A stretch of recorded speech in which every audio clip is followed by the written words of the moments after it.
ओम अज्ञानतिमिरान्धस्य ज्ञानाञ्जनशलाकया चक्षुरुन्मीलितं येन तस्मै श्रीगुरवे नमः।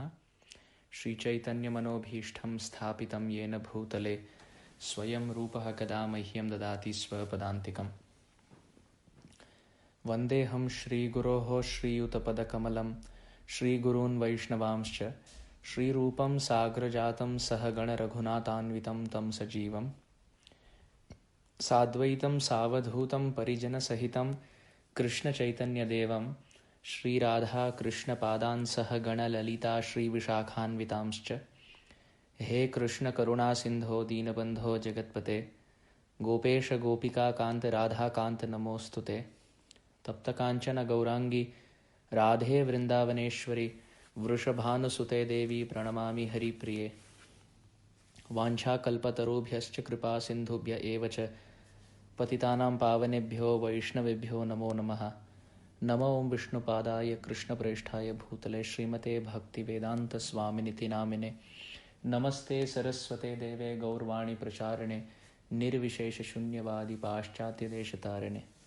जय श्री कृष्ण चैतन्य प्रभु नित्यानंद श्री अद्वैत गदाधर श्रीवासादि गौरभक्तवृंद। हरे कृष्ण कृष्ण कृष्ण हरे हरे, हरे राम राम राम हरे हरे, हरे कृष्ण कृष्ण कृष्ण हरे हरे, हरे राम राम राम हरे हरे, हरे कृष्ण कृष्ण कृष्ण हरे हरे, हरे राम राम राम हरे हरे। गुरवे गौरचंद्राय राधिकायै तदालये कृष्णाय कृष्णभक्ताय तद्भक्ताय नमो नमः। Hare Krishna everyone. I welcome everyone to this 26th session on our Gajendra Katha series. We were discussing the 18th text yesterday and we finished the first 3 lines, and also we discussed one aspect of the 4th line, Jnanatmane. So we will finish the second aspect as promised of the same word, and then Bhagavate Nama Ishwaraya, and then we'll get into text 19 for today. So I'll read text 18 for now, and then once we finish, we'll read text 19. Srimad Bhagavatam, Canto 8, Chapter 3, entitled Gajendra's Prayers of Surrender, text 18 continued. आत्मात्मजाप्तगृहवित्तजनेषु सक्तैर् दुष्प्रापणाय गुणसङ्गविवर्जिताय मुक्तात्मभीश्वहृदये परिभाविताय ज्ञानात्मने भगवते नम ईश्वराय। आत्मात्मजाप्तगृहवित्तजनेषु सक्तैर् दुष्प्रापणाय गुणसङ्गविवर्जिताय मुक्तात्मभीश्वहृदये परिभाविताय ज्ञानात्मने भगवते नम ईश्वराय. So yesterday we were mentioning about the first 2 lines referring to Atma, Atmaja, Apta, Griha, Vitta, Jana. These 6 aspects, those who are asakta or attached, dushprapanaya, to attain the Supreme Lord is comparatively difficult. Because Guna Sangha Vivarjitaya, he is beyond the reach of Sattva, Rajas and Tamas, and we profusely discussed this yesterday. However, in the 3rd line, Gajendra is making this point that Mukta Atma Vihi, those who are liberated souls, Mukta, those who are free from the attachment and material absorption in the above mentioned sources of attachment, Swahridaye Paribhavitaya, in the core of their heart, they are with affection, with love, they are constantly remembering the Lord of their life, Sri Krishna. They are remembering the Supreme Lord, and as a result of which, Tvam Bhakti Yoga Paribhavita Rit Saroja Ase Sutekshita Patho Nanunatha Pumsam Yat Yat Dhyata Urugaya Vibhavayanti Tat Tat Vapu Pranayase Sadanugrahaya. As a result of which, what happens is that the Supreme Lord, Tat Tat Vapu Pranayase Sadanugrahaya, out of supreme love and mercy for his devotees, he sits on the lotus of their heart in the same form as they meditate upon. And when the devotee awakens Paramatma to sit on the lotus of his bhav, then the qualities that the devotee develops are selflessness, detachment to the mentality to pamper one's body, always absorbed in hearing about him, speaking about him. Instead of speaking about self, they are always speaking and hearing about Krishna. Instead of eating things just for themselves, they're always honoring Mahaprasad. They cannot even think of taking something that is not offered to Krishna. Instead of very elaborately celebrating their own birthday, they are very happy to celebrate the appearance day of Krishna. In this way, all aspects of their life are orbiting around Krishna. And we were mentioning about how Sanatan Goswami was one such example, where he did not have a house for himself, but very happily, very enthusiastically, with so much devotion and love and affection for Krishna, he built the Radha Madan Mohan temple, so much so that Krishna came and personally massaged the lotus feet of Sanatan Goswami as he would lay down on the banks of Pavan Sarovar. So Muktatma Bhi Swaridaye Paribhavitaya. Those great souls who are constantly thinking of Krishna, their lives orbiting around Krishna, what happens? That form that appears in the heart, Jnanatmane, Jnanatman, which means that form is transcendental. And we discussed this yesterday, that we can materially construct different forms. But because the mind is ultimately material, Ahankara bhumi apaha anala vayu kham mana buddhirevacha. Krishna says, bhinna prakriti rashtada. The mind is actually a material element. And anything that is material is oftentimes seen to be driven in one or two or three of these modes of sattva, rajas and tamas. So because the mind is a material element, everything that it thinks and imagines is within the grasp of these three modes. But here Gajendra is saying, when the Supreme Lord decides to appear in the consciousness of the devotee who is remembering, that is Jnanatmane. That is not Sattva, Rajas or Tamas, but that form is transcendental. So that is one meaning of the word Jnanatmane. Now here is a second meaning to the word Jnanatmane. The Supreme Lord who appears in the heart, Jnana Atmane, he enlightens the living being from within. When the living being shows little sincerity, Krishna helps from within. There are so many examples where one person is Krishna conscious, the spouse is not Krishna conscious. And Krishna somehow helps the husband or the wife to somehow manage their Krishna consciousness and their material life and their household, everything with maturity and responsibility. And in so many cases, they are guided from within by Krishna. And in very wonderful ways, you see, even when both husband and wife are Krishna conscious, the Supreme Lord directs the living beings according to their inner sincerity. This is Jnanatmane. The Lord who enters the heart, he is always helping the jiva from within.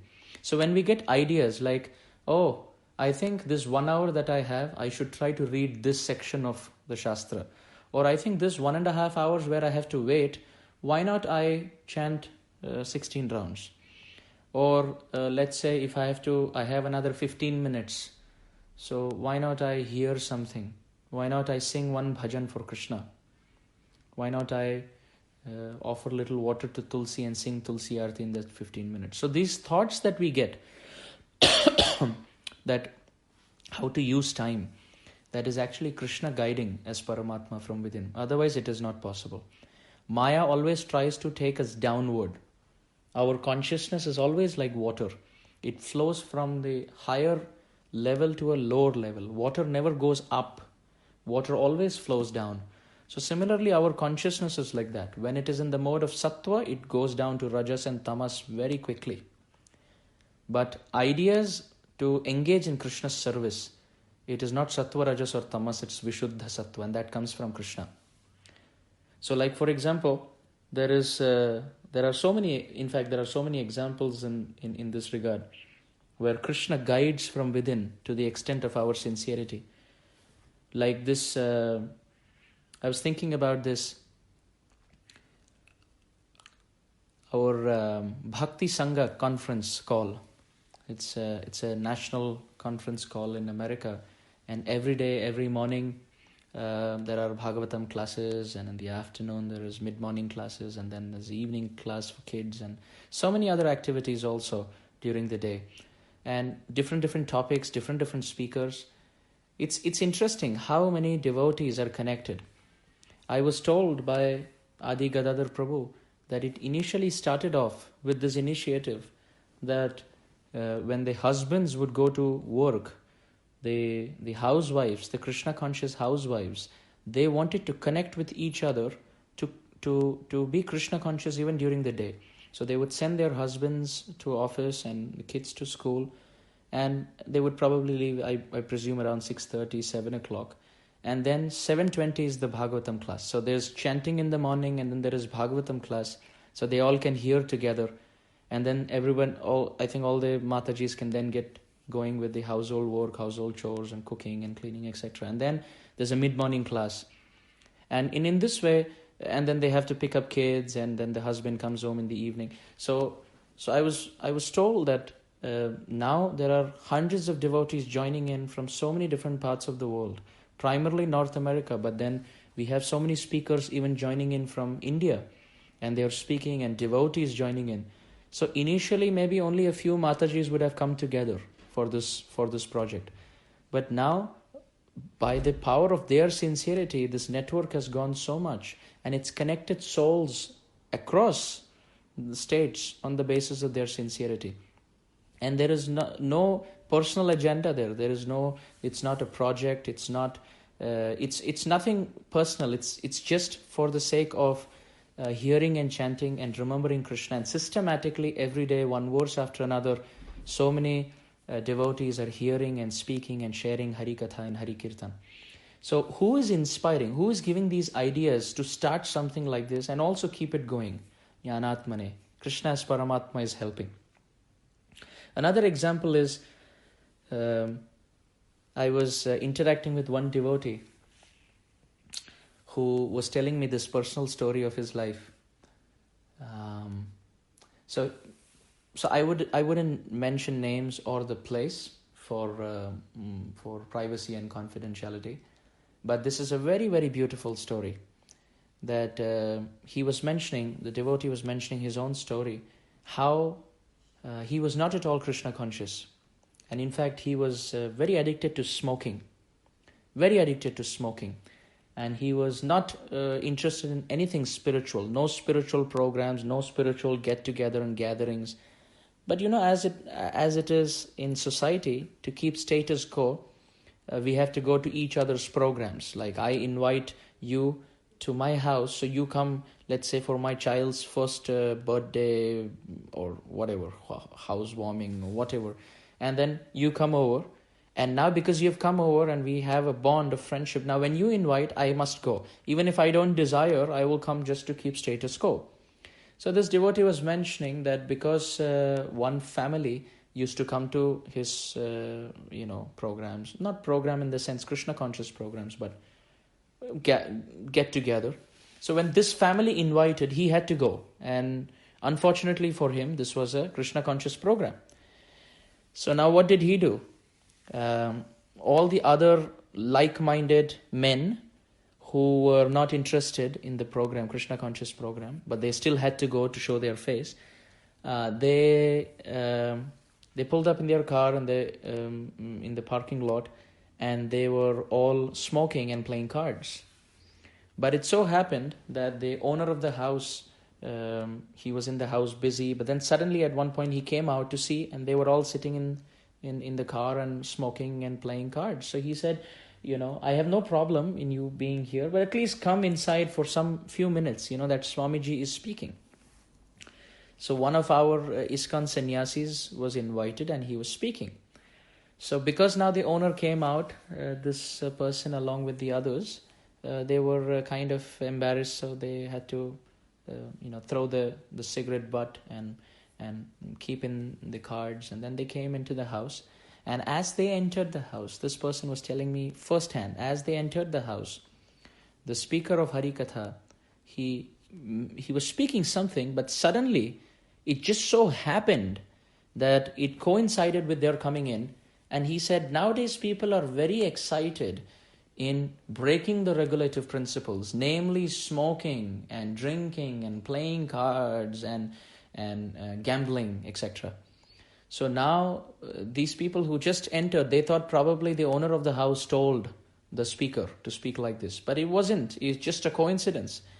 And then the speaker continued to say that, well, how cigarette smoking is very bad for health, and even if one doesn't want to be Krishna conscious, at least for one's health, one should be careful not to intoxicate, etc. And all these words went like thunderbolt in the heart of those who just entered.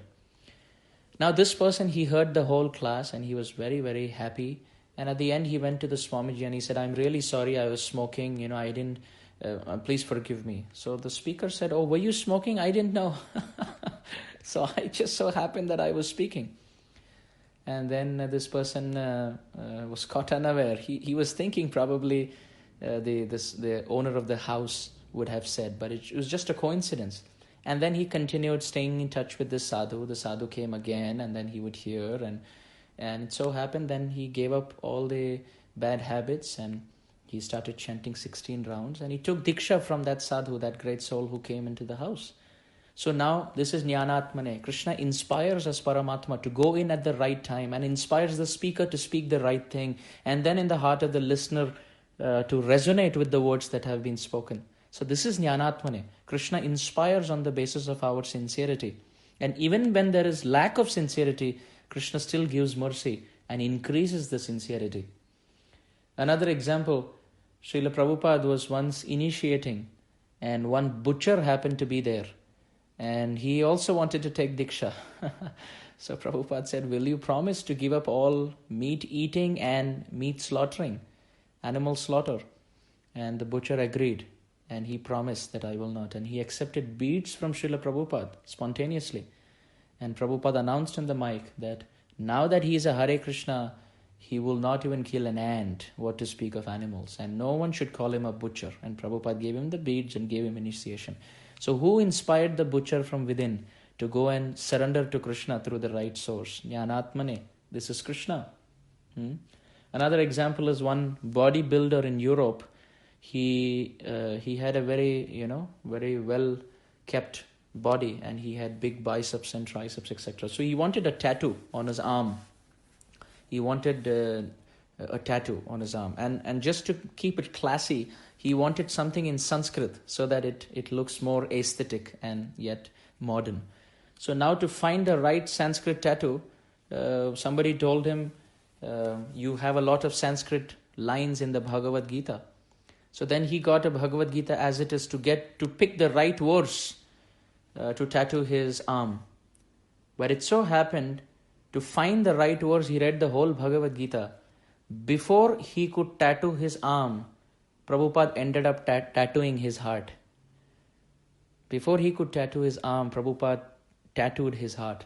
And he read the whole Bhagavad Gita and he said, I was thinking of tattooing one verse, but this book is so excellent. I don't know which verse to pick. And therefore he continued to read. He gave up this idea of tattooing his arm and actually ended up being a Hare Krishna. So who guided him from within that he should have a Sanskrit tattoo, and for that he should go to the Bhagavad Gita and pick the right verse, etc. and then feel inspired? It is Krishna who is working. So this is Jnanatmane. Krishna is always there to help on the basis of one's sincerity. Also, another devotee was telling me the story of how one thief once in Russia, he broke into a house at night and he got in to search things, but they were all pitch dark. So he got in his torchlight to search and he didn't get anything. But as he was searching, suddenly the light switched on in the bedroom and he got scared because now the owner of the house had woken up. So now he prepared to hurry up and leave the house, but he didn't know what to pick and what to steal. So in that spot of the moment, whatever he got in his hand, he just picked to run. And it so happened that on the main table that he was running past to go to the door, there was a Bhagavad Gita, and he just so happened he wanted to pick something and steal something, so he just picked up that book, and then he went home to see what it was. He was safe, so he took that book and he saw the front cover, and it had Arjuna with bows and arrows. So he was thinking, oh wow, maybe the house where I went to, maybe he's also a thief, because the books that he's having is filled with all arrows and bows and all different kinds of weapons. So he read the book to know who is this person driving and who is this person who has a bow and arrow. And then he read the book and then got to know that this is actually a portion, the Bhagavad Gita is actually a portion of the Mahabharata. So he read the Mahabharata, which has lots to do with weapons and wars and etc. and the fight, the main war, battle, the Kurukshetra war.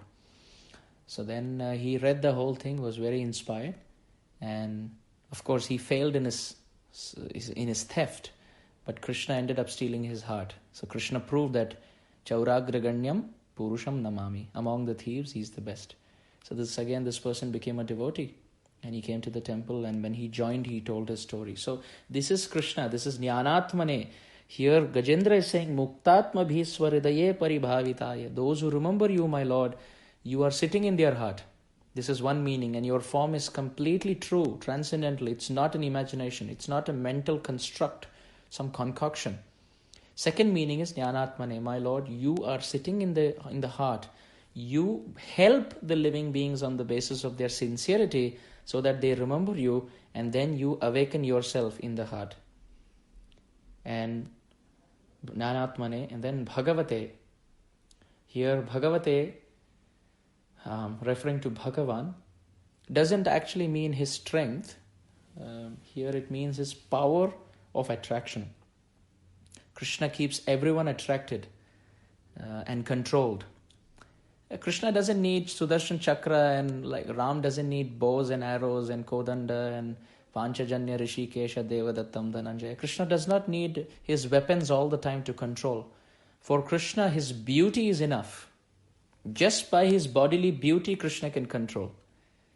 Just by his bodily beauty. So it's beauty over power, right? See, Chaitanya Mahaprabhu, when we see the deity, we see that one hand is up and the other hand is down. So there are many meanings to this, but one meaning is Chaitanya Leela is giving that sweetness to fill the heart, where we get attracted to Krishna's sweetness more than his greatness. So the hand which goes up is the sweetness, and the hand which comes down is the greatness. So Mahaprabhu is lifting up beauty over power, sweetness over greatness. And of course there are other meanings to that posture of Chaitanya Mahaprabhu, which we will discuss sometime later too. But this is the point. Krishna, Bhagavate, he always attracts every living being positively through his beauty. So in Hindi, there is a very apt saying in this regard. For those of us who understand Hindi, you will relish this. जहाँ न काम चलता था तीरों और कमानों से, विजय नटवर की होती थी वहाँ मुरली के तानों से. So, the place where weapons fail, there Krishna wins on the power of his flute sound. Because this flute is the greatest weapon. जहाँ न काम चलता था तीरों और कमानों से, where weapons, where bows and arrows and swords fail to win battles, विजय नटवर की होती थी वहाँ मुरली के तानों से. So there the victory for the Supreme Lord is found on the power, on the basis of his flute sound or his beauty. So in this way, Bhagavate, Krishna as Bhagavan, very, very beautiful. He keeps everyone on the right track with his attractive potency, and yet Nama Ishwaraya. Ishwaraya means he is the supreme controller. So is it true that Krishna gets controlled by a devotee who is constantly thinking of him? Yes, that is true. He gets controlled by the devotee. But it's also true that he gets controlled by a devotee. Why? Because that devotee is controlled by Krishna's beauty. So Krishna controls the devotee through his sweetness, and the devotee who's controlled by Krishna can now control Krishna. So that controlling sweetness, the fight to mutually serve each other. In the spiritual world, there is a competition to cooperate. In this world, people cooperate to compete, right? They can temporarily join hands, but ultimately they want to compete. But in the spiritual world, they compete to cooperate. They compete to serve each other. The devotees are fighting with the Supreme Lord to affectionately, selflessly give their hearts. And Krishna is fighting with the devotees to selflessly serve his devotees. So here, Nama Ishwaraya. Who's controlled? By whom is the question. Is Krishna the controller? Well, he is. He's controlling the hearts of the devotees. And the devotees who are controlled by him indirectly control Krishna. So all of that science is depicted by the word Ishwaraya. Now let's move to text 19. Srimad Bhagavatam, Canto 8, Chapter 3, text 19 for those who have just joined us. Yam dharma kamartha vimukti kama bhajanta ishtham gatimapnuvanti kim chashishoratyapi deham avyayam karotu medabhradayo vimokshanam. Yam dharma kamartha vimukti kama bhajanta ishtham gatimapnuvanti kim chashishoratyapi deham avyayam karotu medabhradayo vimokshanam. Translation and purport by Srila Prabhupada. Translation. After worshipping the Supreme Personality of Godhead, those who are interested in the four principles of religion, economic development, sense gratification, and liberation, obtain from him whatever they desire. What then is to be said of other benedictions? Indeed, sometimes the Lord gives a spiritual body to such ambitious worshippers. May that Supreme Personality of Godhead, who is unlimitedly merciful, bestow upon me the benediction of liberation from this present danger and from the materialistic way of life. So let's move to the Sanskrit of this text.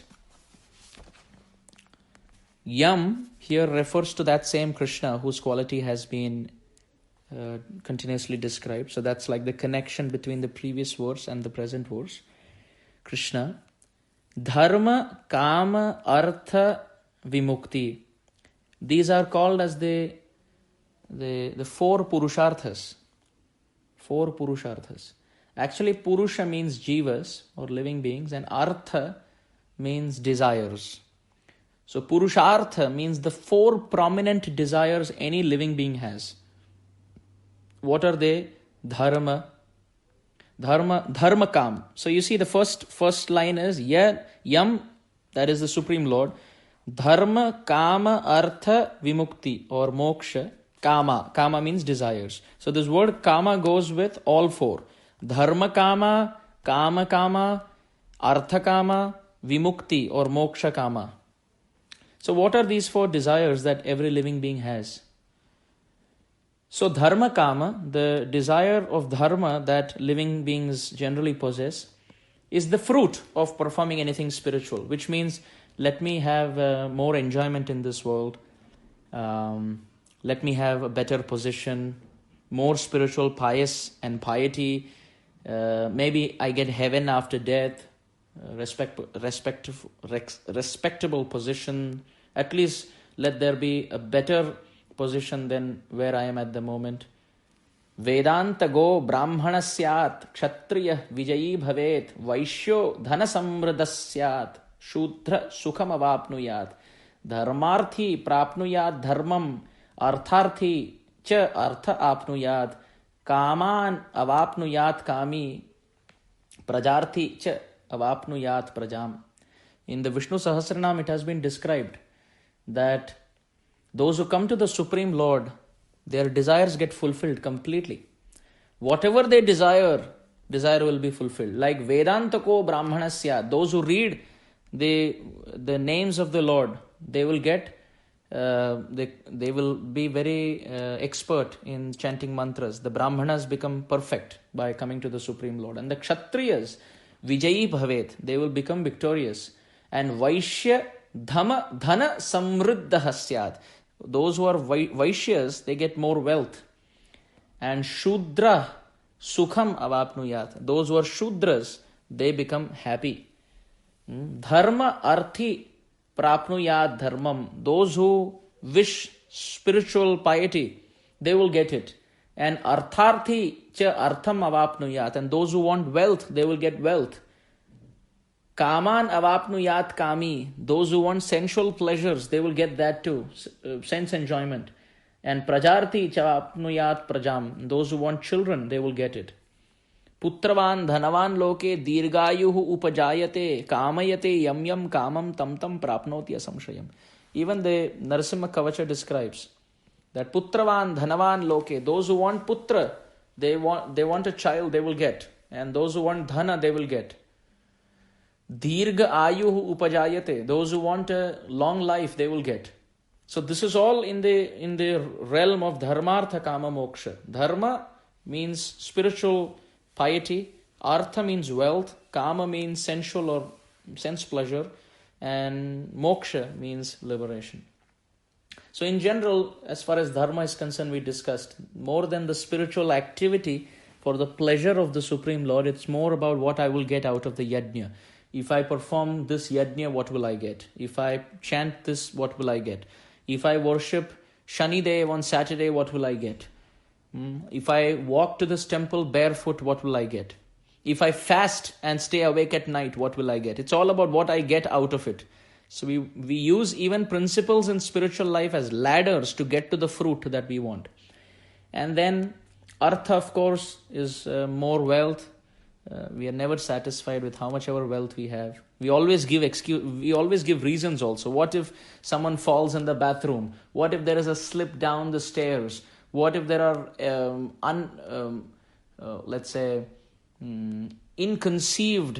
inconceivable health emergencies? Something that we have not thought of, we have not imagined. So I need more savings, more and more. And then we need more and more investments and how to multiply them and etc. So that's all Artha. Arthakam, to have more wealth. And then, of course, Kamakam is in general more sensual pleasure, but that is more specific. But if you put it in a broader bracket, then all the senses, well, let me eat better food, let me go to some place where I have more opulent food, more variety, more quantity. Let me wear better clothes. Let me sleep better. So that's why we have so many different shops with mattresses and queen bed and king size bed and twin bed and memory foam and even pillows. And so it's about sleeping better and better music to my ears, and then iPods which give that, and then you have wireless earphones and AirPods, and so everything, it all comes with the package. So for my eyes, let me have better things to see, flat screen TV, better iPads, better laptops, palm tops, this, that, etc. Everything. So for the eyes, then for the tongue, and then for the sense of touch, then ultimately better car, better home. Even if I can manage with a average car, I still want an upmarket car, so that in society, I have a good standing. So this is all Kamakam. This is all material desires: to eat better, to dress better, to hear better, to sleep better, and of course, Stri Sangha, Purusha Sangha, association of the female or the male or children, etc. The things that in the olden times, great kings, they would give up and go into the forest. And even during their reign, they would never overuse all of this if it's unnecessary. But our desire to have all of that is Kam. So we discussed Dharma, then Artha, Kama, and then Moksha. And Moksha, well, there are very few people who desire this ultimately. This is, let me be free from the cycle of birth and death. Enough of this world. It's very... the rules are very stringent. I don't want another birth. There is so much suffering. I'm frustrated. Is there a way to get out of this world? It's very rare to think like that. It's like someone who's in the jail, Most of them, they want to better their jail life. You put a carpet here, you put an air conditioner here, and better food, and maybe an upgrade in the jail facilities. But someone who's intelligent will think, oh, enough, I want to get out of this jail. The rules in the jail are stringent. So like that, there are very, very few durlabha, ati durlabha, those who want to get out of this material world. But again, they don't know where to go. Someone who wants to get rid of the jail, he must first know where I'm going to go. If I leave this jail, I need a home to go. So most of the spiritual practitioners are like, oh, I will give up this world and then I will go and merge into the Brahma Jyoti, the effulgence coming from the body of the Lord. Well, that is aruhya krichena parampadam. It is described in the 10th canto of Bhagavatam. It is a temporary position. So, to have a bhakta who sincerely wants to serve Krishna by entering the eternal kingdom, it's very rare. So most of them have dharma, artha, kama and moksha. Dharma means some spiritual practice to get something material, and artha means outright more multiplication of wealth, and kama means more sense pleasure and sensual pleasure, and moksha is to be free from this material world. So what is Gajendra saying here? He's talking about these four things, and he says, Bhajanta ishtam gatim apnuvanti. My Lord, you are so affectionate. You love your devotees so much. Now, actually, in this point, Gajendra is talking about Krishna's love for his devotees, real love for his devotees. The central theme here is, my Lord, those who do bhajan, those who worship you, those who remember you, they may have some desires in their heart. You fulfill those desires, and at the same time, you also fulfill other desires in their heart, which they feel shy to ask, or which they forget to ask, which they have, they themselves don't know. My Lord, you fulfill the desires that they ask, they deserve. You fulfill all the desires they have apart from the desires that they have asked, even things that are there in the heart which they have not asked about. And ultimately, my Lord, you pull that person in your personal presence. You give them their spiritual identity. And with your own hand, you give them entrance into your sweet eternal pastimes. My Lord, who can be more loving and merciful than you are? So that is the central theme. Dharma, artha, kama, vimukti. Yam dharma, kamartha, vimukti, kama. So those who have dharma, artha, kama and moksha, kama, desires, bhajanta, if they do bhajan of Hari, ishtam means desirous. Just like we know Ishtadev, someone's worshipable, dear Lord of their life. That is Ishta. Like Krishna Preshtaya Bhutale. Bhutale means on the surface of earth, and Krishna Preshtaya, pra Ishta. Ishta means desirable, pra means very much. So, Nama Om Vishnu Padaya, I bow down to that person who is at the feet of Vishnu, and Krishna Preshtaya Bhutale, he is very, very dear to Krishna. Pra Ishta, Krishna Preshtaya Bhutale, on the surface of earth he has appeared. Srimate Bhakti Vedanta Swami Niti Naman. His name is Bhakti Vedanta Swami. So we are chanting this every day, but we can pause and remember the meaning also. The word Preshtha or Pra-Ishtha, Ishtha means something very desirous in the heart. So Bhajanta Ishtam Gatim Apnuvanti. Apnuvanti means to achieve. And Ishtam Gatim, the desired destination or whatever they desire, my Lord, those who do your bhajan, they worship you, remember you, chant your names, you very lovingly give them whatever they desire. Whatever they desire. This is actually a very, very big thing about the Supreme Lord. In the Vishnu Sahasranam it is described, those who want material things, they get it.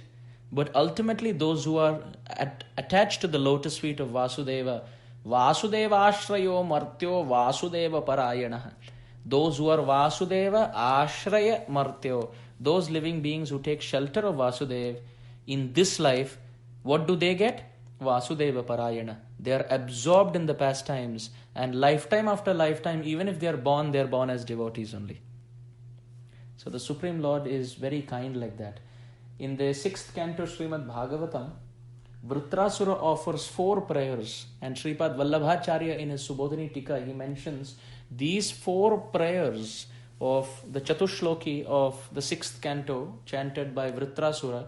They express what is the best. So the first verse expresses what is the best dharma, the second verse expresses what is the best artha, the third verse expresses what is the best kama, and the fourth verse expresses what is the best moksha. So dharma, artha, kama, moksha to their best purified form are the 4 verses of Vritrasur. So the first verse Vritrasur says, Aham hare tava padaika moolam dasanu daso bhavitasmi bhuya manasmare tasu pater gunamte grinhi tava karma karotu kaya.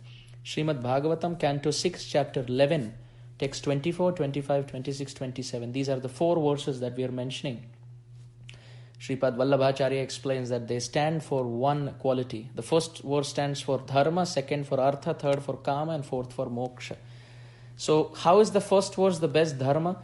In this verse, Vritrasur says, My Lord, aham hare tava padaika moola dasanu daso bhavitasmi bhuya manasmare tasu pater gunhamte grinhi tava karma karotu kaya.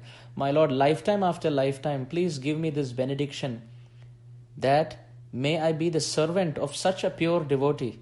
I can serve him, and in this mood, through my body I can serve you, through my words I can glorify you, and through my mind let me remember you. So Sripad Vallabhacharya says this is the best dharma, to selflessly serve the Lord, and when the Lord says, what do you want? We ask him for more seva. In this way we ask seva for more seva, because the pleasure of remembering the Lord and chanting his names and being with a pure devotee in itself is a gift. The sadhana of being with a pure Vaishnava and remembering Krishna and chanting the names is in itself the fruit of that sadhana. So that is the best dharma. Then in the next verse, Vritrasur says, Nanaka prashtham nachapara meshtham nasarva bhaumam narasadhipatyam na yoga siddhi apunar bhavam va samanjasatva virahaya kangshe. So this is the artha. What is the best desire as far as wealth is concerned? Vritrasur says, Nanaka prashtham. I don't want the abode of Dhruva. Nacha parameshtyam. I don't want the abode of Brahma. Nasarva bhaumam. I don't want to be the king here. Na rasadhipatyam. I don't want to be the king of the lower planetary systems. Rasatala. So which means I don't want a prominent position of wealth or position anywhere. Whether upper planetary system, middle planetary system, lower planetary system. And na yoga siddhi. I don't want to be smaller than the smallest and larger than the largest, and I don't want to be a magician in this world. That, to have this concept of magic, it's actually a mystic siddhi.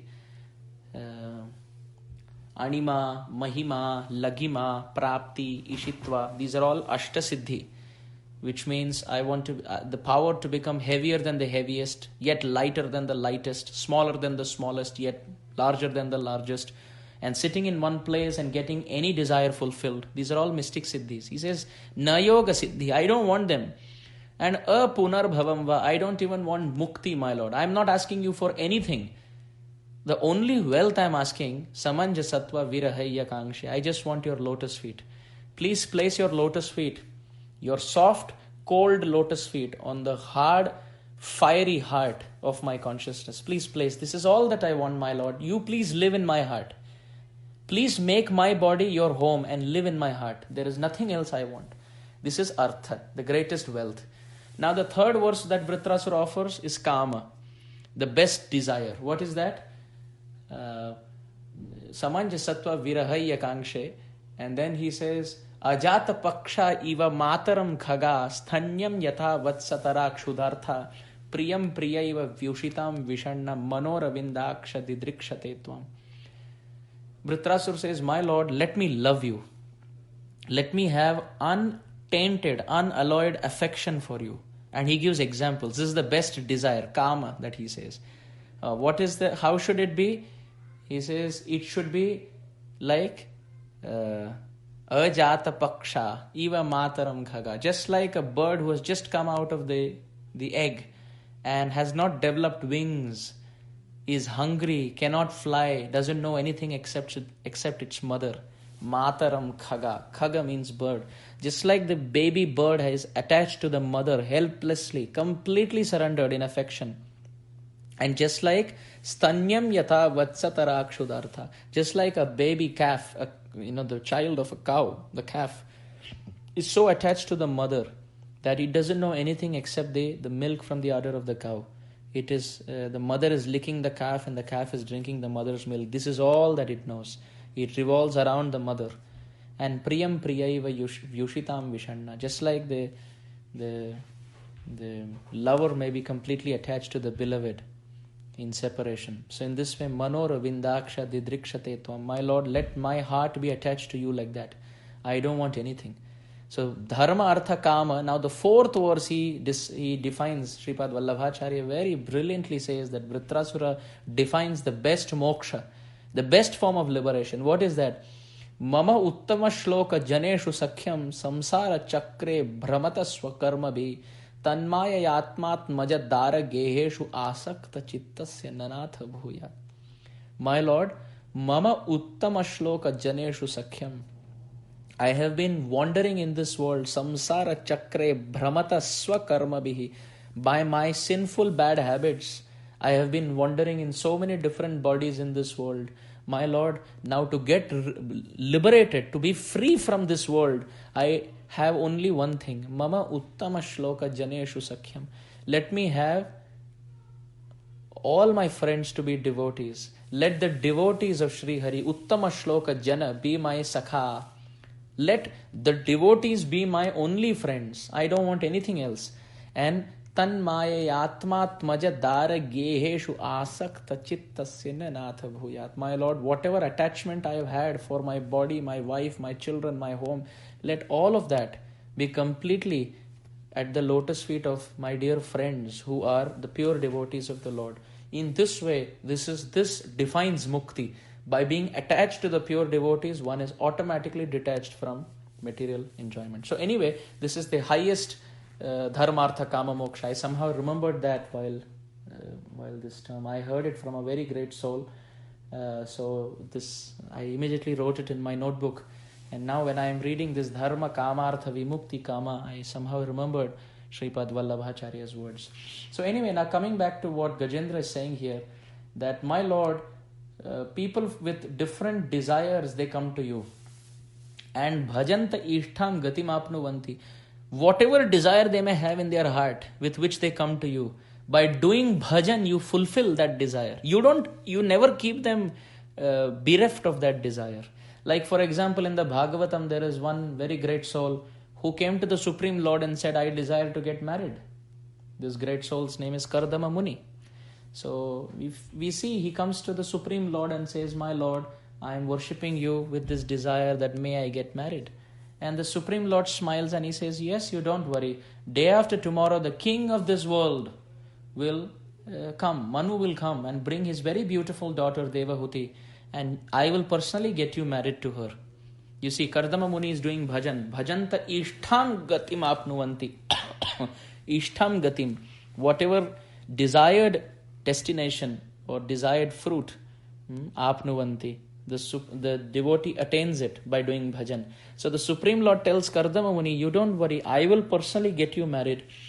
And then day after tomorrow, the day after that, Manu Maharaj comes and he offers his daughter Devahuti, and Kardama Muni gets married. And in fact, the Supreme Lord predicts, as you get married to Devahuti, you don't worry, I personally will appear as your child. So now you see, this Kardama Muni did not ask for. He just asked, I want to get married. And Krishna fulfilled his desire. He personally got him married to the best possible girl and said, I will appear as your child and I will instruct my mother in Tattva Siddhanta. So Kapila appeared and instructed Mother Devahuti in the third canto. This is Bhajanta Ishtham Gatim Apnuvanti. Whatever desire one has, Krishna fulfills. In the fourth canto, we see the example of Dhruva Maharaj.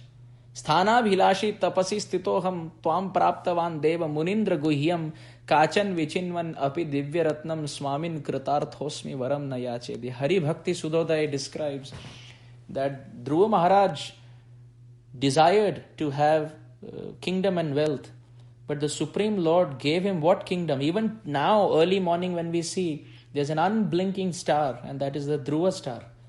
The Supreme Lord not just gave him opulence in this world, he gave him a long life, he gave him a permanent place and permanent glory in the Bhagavatam just for doing few months of bhajan. This is how much the Supreme Lord loves his devotees.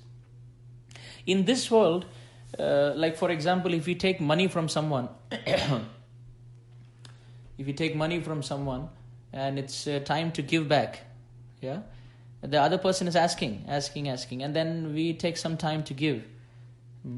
So this happens, that we are just hoping and praying that he doesn't ask me that money again, right? So I'm taking some money from him, so after taking from him, it's been a few months, so I pray and wish that he doesn't remember and he doesn't ask me. And that person, he's thinking, I wish he doesn't ask me more money. So in this world, we are all praying and hoping that no one asks me anything. Then it's an embarrassing situation. But Krishna is so loving. He is waiting and praying. When will that come, when the living entities will actually ask me? I will give them whatever they want. Whatever they want, I will give them. In fact, the acharyas describe that demigods work very differently. When you give them a fruit of bhajan, like a mango or an apple or whatever we offer, in return, to reciprocate, they will give a mustard seed. This is their exchange rate. So, like Lord Shiva, he gave Ravana Lanka after offering 10 heads in the fire. So this is the conversion rate. You offer 10 heads in fire and then you get Swarna Lanka. And Vibhishan received the same Lanka by offering one obeisance to Ramchandra. So offering one fruit to the demigod, the return we get is one mustard seed of return, of piety. But the Supreme Lord, he takes that one fruit, Yome bhaktya prayachati tadaham bhakti uparitam ashnami prayatatmana. He exchanges himself and sells himself to the one who offers the fruit.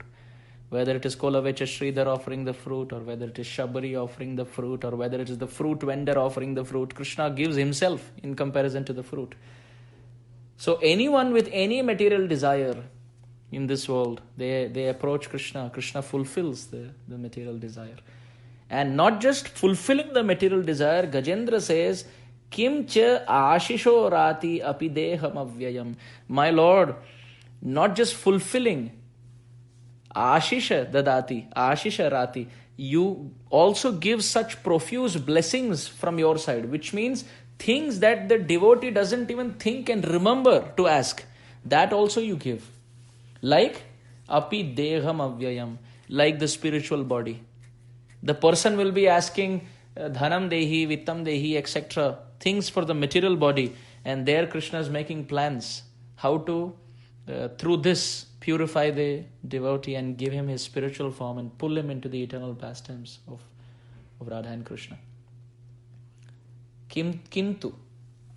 Kim cha ashisha rati. The Supreme Lord is ashisha, always giving blessings. More than what the person can even ask for. The more than what capacity we have to ask. More than that, Krishna has capacity to think and give. This world doesn't work like that. In this world, first you ask someone for water, they will in return first ask for nectar.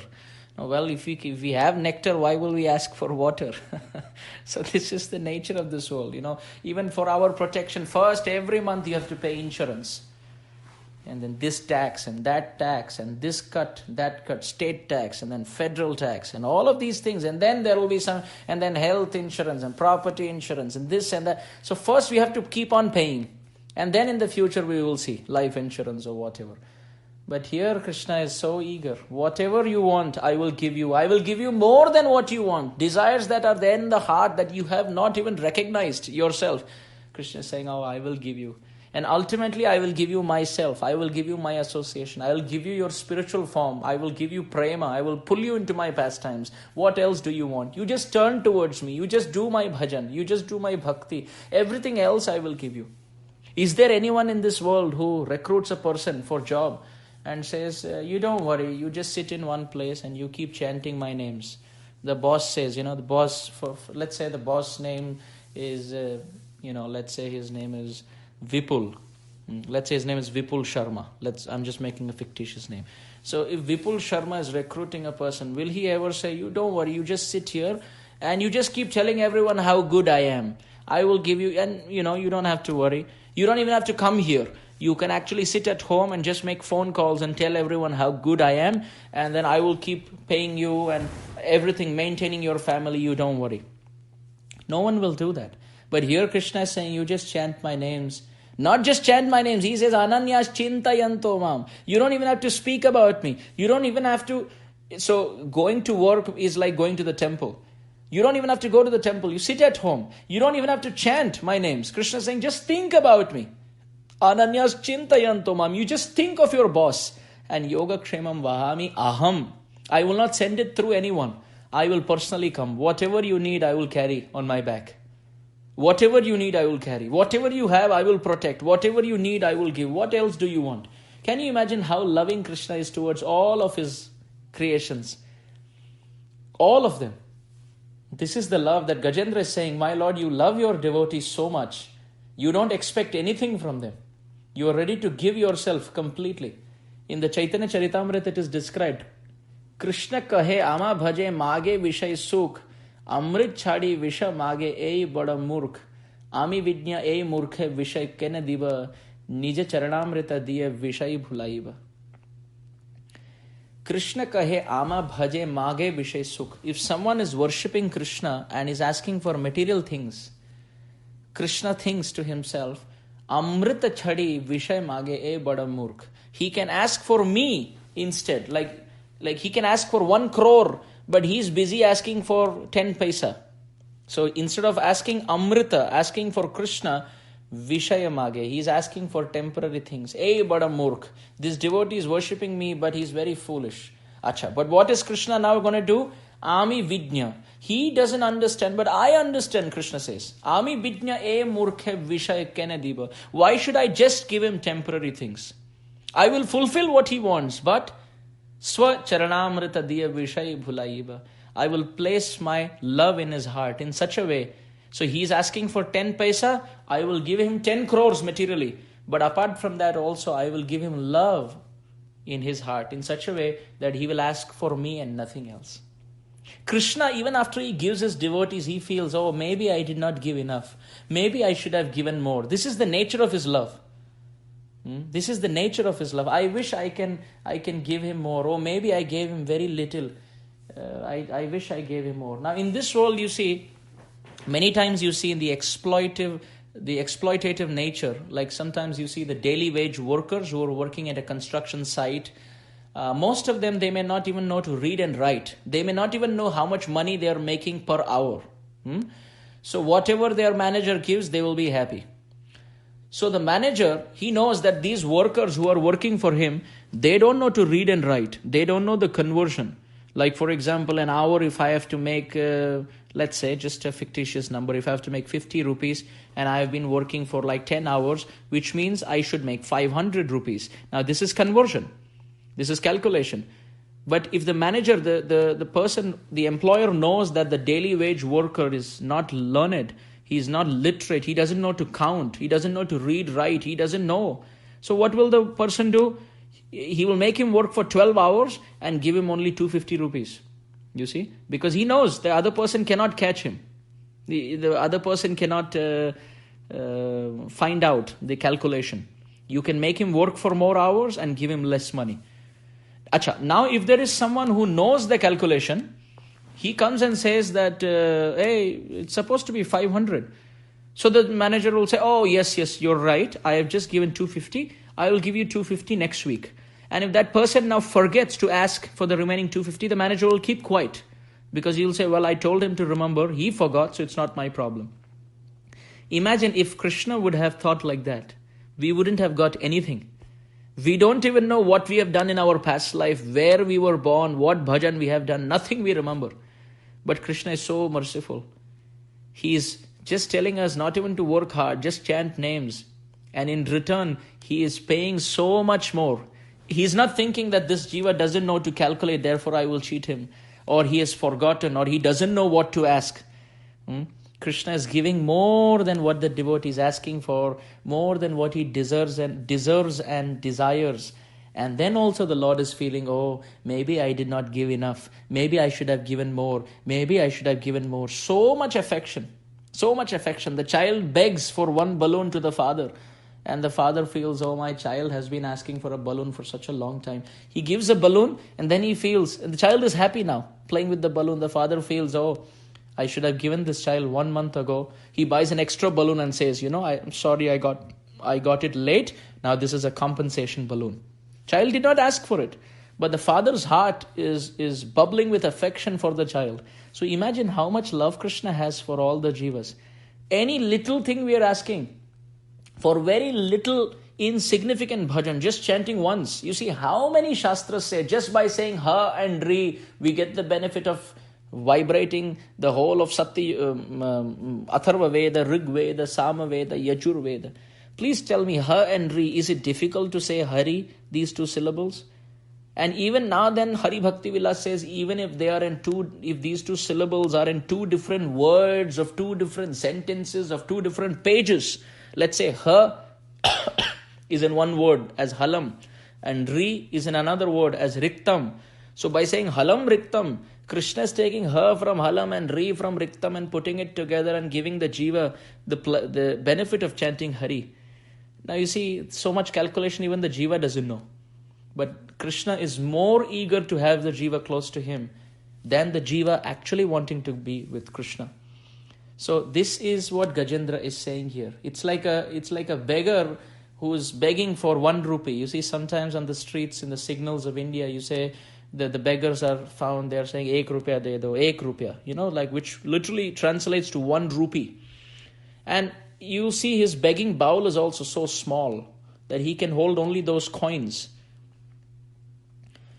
But imagine if now there is a multi-millionaire who wants to put 1 crore, $1 million to this beggar. The beggar does not even know the calculation. How many zeros are there in this million?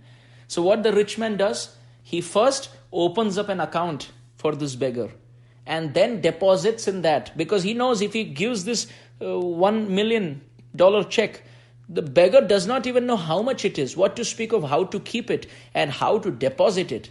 So what he does is, he opens an account and deposits it there. So now the beggar at least knows what to do with it, right? Someone is hungry and thirsty, like there is a Sunday feast program. Nowhere in the announcements it is said that even the plate and the spoon and the cup will be given. It just says Sunday feast. But it by default means first the plate is given, and on the plate there is rice and dal and sabji and roti. Because without the plate, how can we hold the rice and the sabji?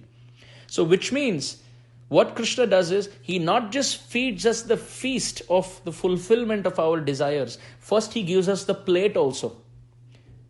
Someone is thirsty, he gives the juice to drink. But we are beggars, we don't even have the cup, the glass to have the juice in. So he first gives the cup and then fills the juice and then lets us drink. And after we finish drinking, he's ready to take that cup and crush it and trash it also. This is Krishna.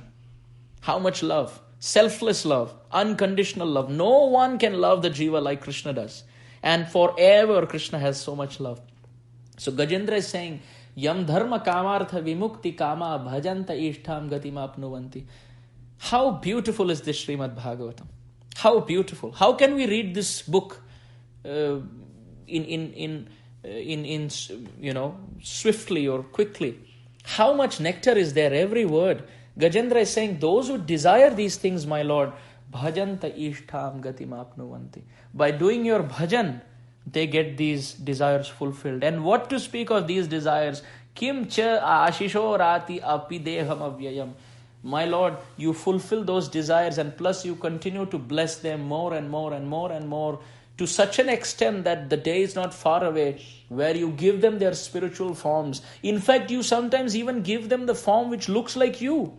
Vishnu Dutas look like Vishnu because Vishnu's heart is brimming with so much affection. May I give this devotee something? May I give this devotee something? Maybe I should make this devotee look like me. Maybe he should be very beautiful. Maybe he should be very attractive. Maybe he should be very intelligent. How much love? Like you see the pastime of Bali and Vaman there. Classic example.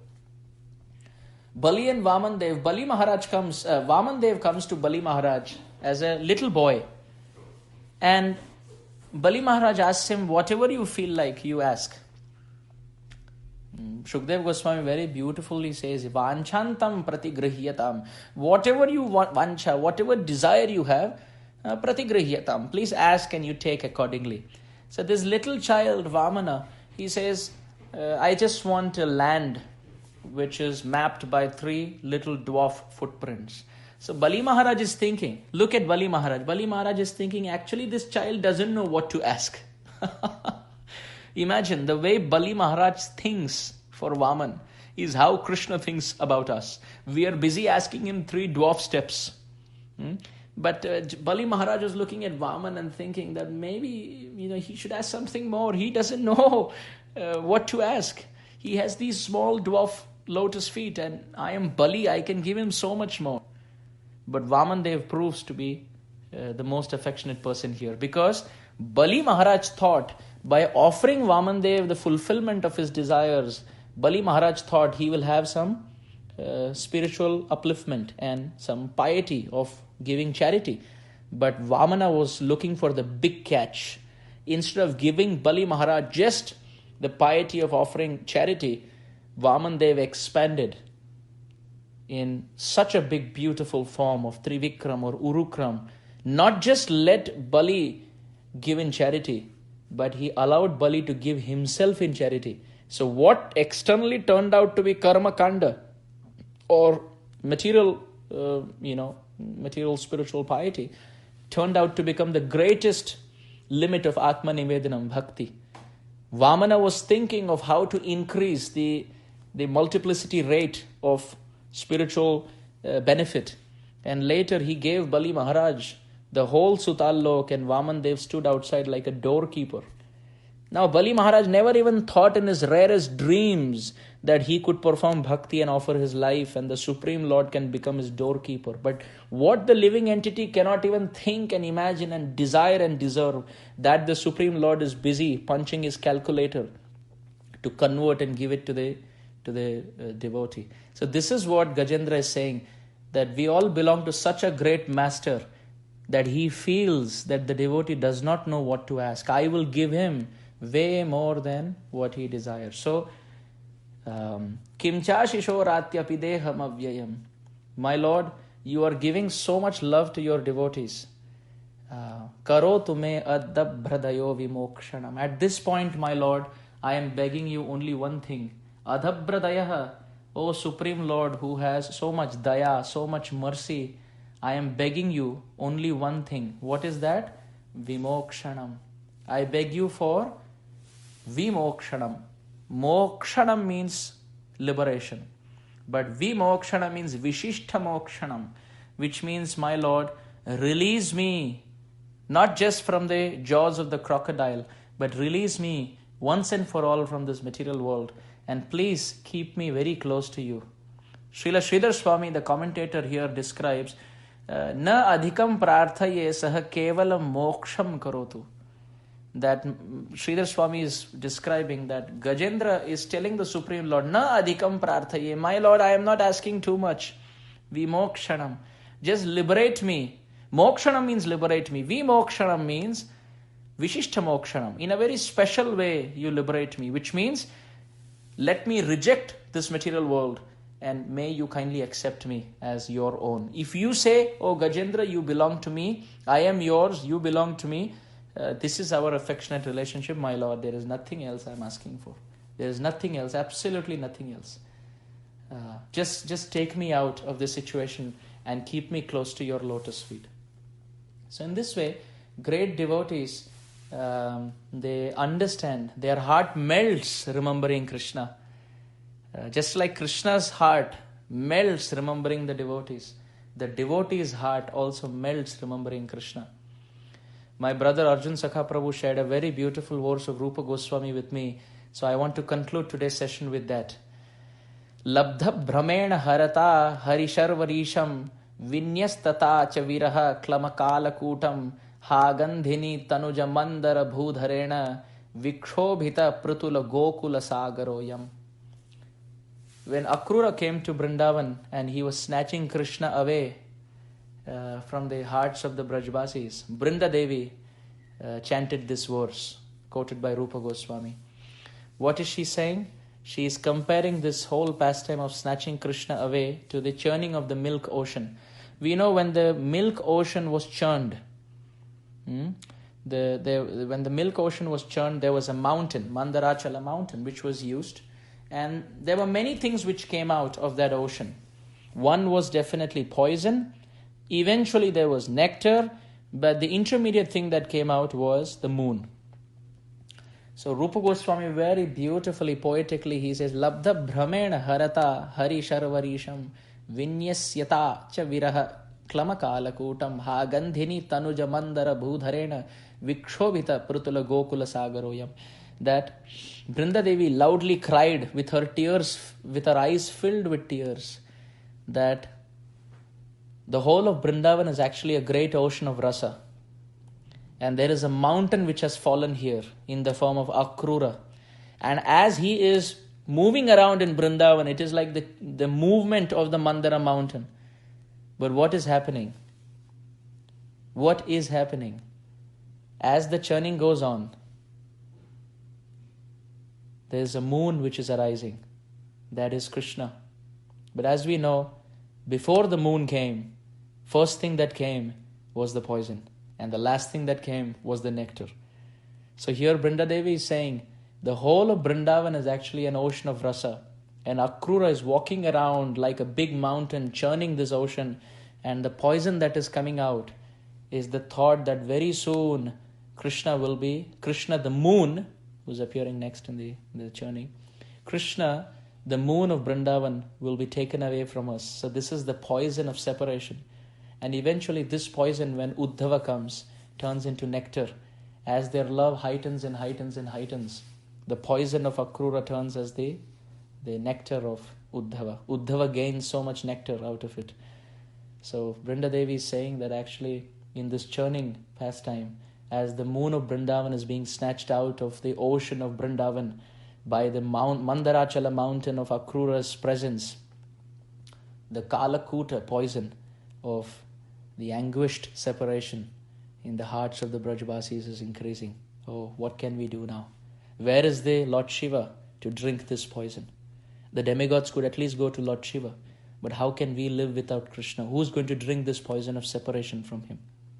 So in this way, through this verse, we understand, just like how Krishna loves his pure devotees love Krishna unconditionally.